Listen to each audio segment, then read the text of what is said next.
திண்டுக்கல் மாவட்டம் கொடைக்கானல் மலர் கண்காட்சியை 42,493 பேர் பார்வையிட்டுள்ளனர். அதன் மூலம் 31,42,650 ரூபாய் வருவாய் கிடைத்துள்ளது.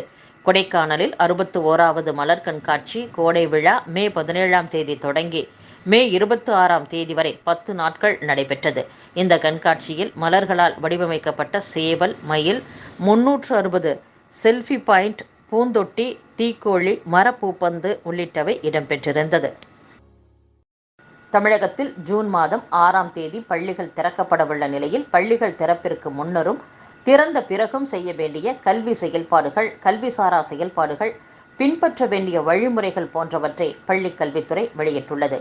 இது தொடர்பாக பள்ளிக்கல்வி இயக்குனர் அறிவொளி, தொடக்க கல்வி இயக்குனர் கண்ணப்பன் ஆகியோர் மாவட்ட முதன்மை கல்வி அலுவலர்களுக்கு சுற்றறிக்கை அனுப்பியுள்ளனர். அதில் பள்ளியில் உள்ள அனைத்து வகுப்பறைகள் மற்றும் கழிப்பறைகளை நன்கு சுத்தம் செய்ய வேண்டும், மழைநீர் சேகரிப்பு கட்டமைப்பை சீரமைத்து பயன்பாட்டில் இருப்பதை உறுதி செய்ய வேண்டும், குடிநீர் தொட்டிகளை சுத்தம் செய்து பாதுகாப்பான குடிநீர் கிடைக்க செய்ய வேண்டும், பள்ளி வளாகத்தில் மாணவர்களின் முழு பாதுகாப்பிற்கு தலைமை ஆசிரியர் மற்றும் ஆசிரியர்கள் முழு பொறுப்பு என்பதை உணர்ந்து செயல்பட வேண்டும், பழுதடைந்த கட்டடங்கள், உடைந்து விழும் நிலையில் சுற்றுச்சுவர் இருந்தால் அப்பகுதிகளுக்கு மாணவர்கள் செல்லாத வகையில் நடவடிக்கை எடுக்க வேண்டும், வளாகத்தில் கட்டடங்களுக்கு இடையூறாக உள்ள கிளைகளை அகற்றி மரங்கள் விழாத வகையில் இருப்பதை உறுதி செய்ய வேண்டும் என்று அறிவுறுத்தப்பட்டுள்ளது.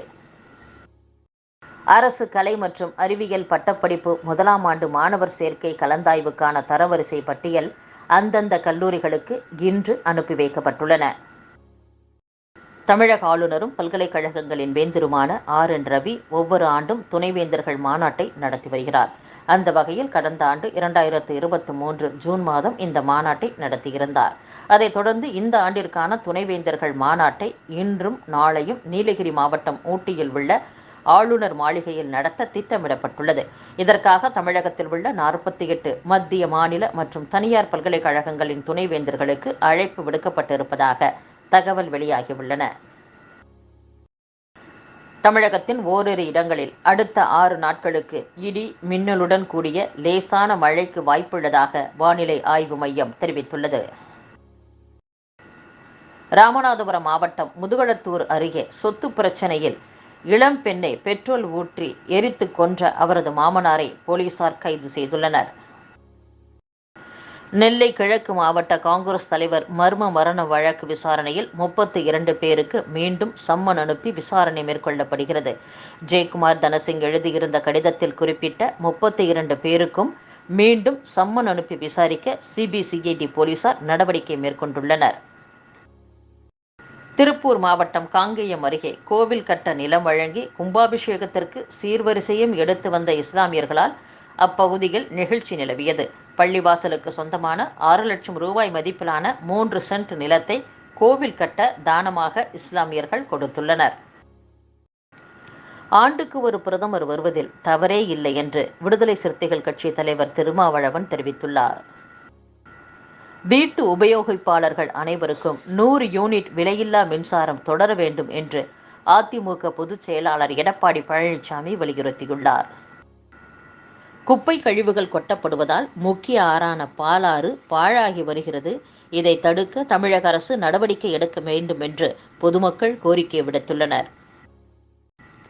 மத்திய அரசில் பதிவு பெறாமல் இளைஞர்களை ஏமாற்றி வெளிநாடுகளுக்கு வேலைக்கு அனுப்பும் முகவர்கள் மீது கடும் சட்ட நடவடிக்கை எடுக்கப்படும் என்று தமிழக அரசு எச்சரித்துள்ளது. முல்லை பெரியாற்றில் கேரள அரசு புதிய அணை கட்ட முயற்சிப்பதற்கு முன்னாள் முதலமைச்சர் O. பன்னீர்செல்வம் கண்டனம் தெரிவித்துள்ளார். தென் தமிழக மக்களின் உயிர் நாடியாக விளங்கும் முல்லை பெரியாறு அணையை இடித்துவிட்டு புதிய அணையை கட்ட மத்திய சுற்றுச்சூழல், வனம் மற்றும் பருவநிலை மாற்றம் அமைச்சகத்திற்கு கேரள அரசு கருத்துரு அனுப்பி இருப்பது கண்டனத்திற்கு உரியது என்றும் O. பன்னீர்செல்வம் தெரிவித்துள்ளார். சேவை பெறும் உரிமை சட்டத்தை உடனடியாக தமிழக அரசு நிறைவேற்ற வேண்டும் என்று பாமக தலைவர் டாக்டர் அன்புமணி ராமதாஸ் வலியுறுத்தியுள்ளார். தொகுதி மேம்பாட்டு நிதியில் 35.68 லட்சம் ரூபாய் முறைகேடு செய்ததாக சென்னை தியாகராய நகர் தொகுதி முன்னாள் அதிமுக MLA சத்யநாராயணன் என்ற சத்யா உள்ளிட்ட 7 பேர் மீது ஊழல் தடுப்பு மற்றும் கண்காணிப்பு பிரிவினர் வழக்கு பதிவு செய்து விசாரணை மேற்கொண்டு வருகின்றனர்.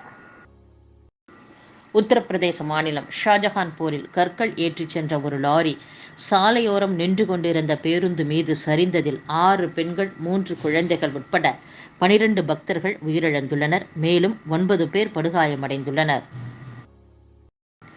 ஜம்மு காஷ்மீரில் சிறப்பான முறையில் வாக்குப்பதிவு நடத்தப்பட்டதே பிரதமர் மோடி அரசின் காஷ்மீர் கொள்கை வெற்றிக்கு கிடைத்த சான்று.